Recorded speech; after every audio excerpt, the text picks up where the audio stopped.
In the name of the Most High, Jah Rastafari, Jesus Christus, infinite love, peace, strength, bliss, and justice. Welcome to another episode of the Now Church. I'm your host, Ras Bear I. Today's topic is lust of result, the real root of all evil. Lust of result can be defined thus: overabundant desire to accomplish one's will, which overwhelms proper mental and or physical functions, that is, ability to be properly present and basically moral. The question is, where does that come from? What causes that overwhelming lust of result? I believe it is alienation. We live in a gigantic universe, a universe of infinite void. Heidegger, the philosopher, talks about it and says that human beings experience life as if we've been thrown into this world. We don't know what's going on. We just find ourselves here in this infinite space, infinite possibility and infinite potential. This situation is mind-numbingly empty, and for an untrained awareness, it can be naturally overwhelming and cause nausea to some degree. Therefore, the self, the ego, the newly developing person must be raised to greatness to face reality well. To avoid the extremes of low self-esteem and hyper self-esteem, this must be done in dynamic balance. Oneness and balance are supreme keys to life.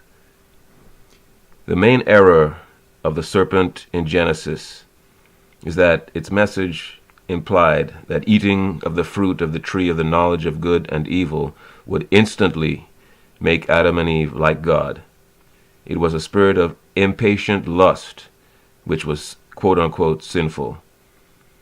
God was not against his children becoming knowledgeable or glorious, but it must be done in his loving spirit as a gradual process.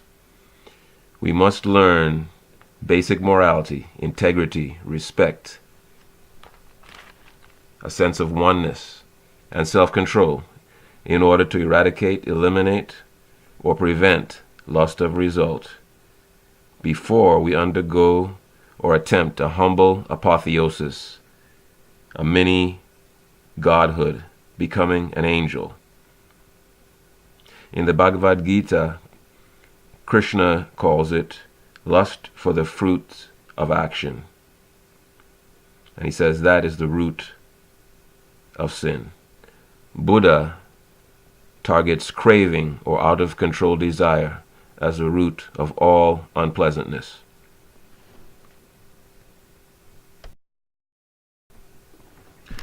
So we see that money itself is not the root of all evil, but it is the love of money, or the love of having a powerful tool to acquire material things.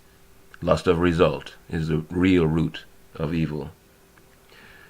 Natural or normal lust is the natural, non-hazardous appetite for the necessities of life, which we limit by our sense of oneness, care, and empathy for our fellow beings. This is why Christ counseled us to be innocently present like a young child, and was always going to the hills to meditate and center. Buddha and Krishna also did the same.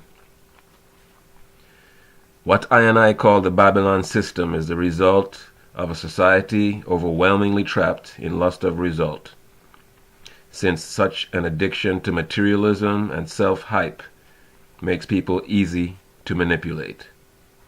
High levels of urbanization produce high levels of lust of result. In ancient Kemet or ancient Egypt, Osir, also known as Osiris, was the hero, savior, and king,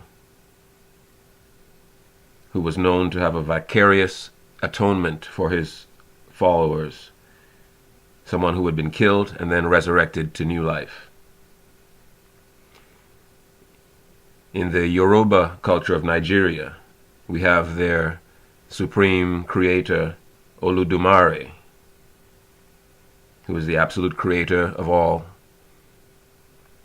And then we have his son, Obatala, who represents moral purity and is always dressed in white. In the 20th century, we have the conquering lion of Judah, Emperor of Ethiopia, Haile Selassie I, who always counseled balance, love, and justice for world peace. Trust in the Almighty, optimal breathing, and meditation are major steps in purifying our character and ridding ourselves of lust of result. Continue to join me on this channel as we explore spiritual knowledge, spiritual practices, and wisdom to help our self-education in these times. Thank you so much for listening. I thank the Most High Jah Rastafari for the unending love and divine peace for all of I and I, right now and forever now. Peace.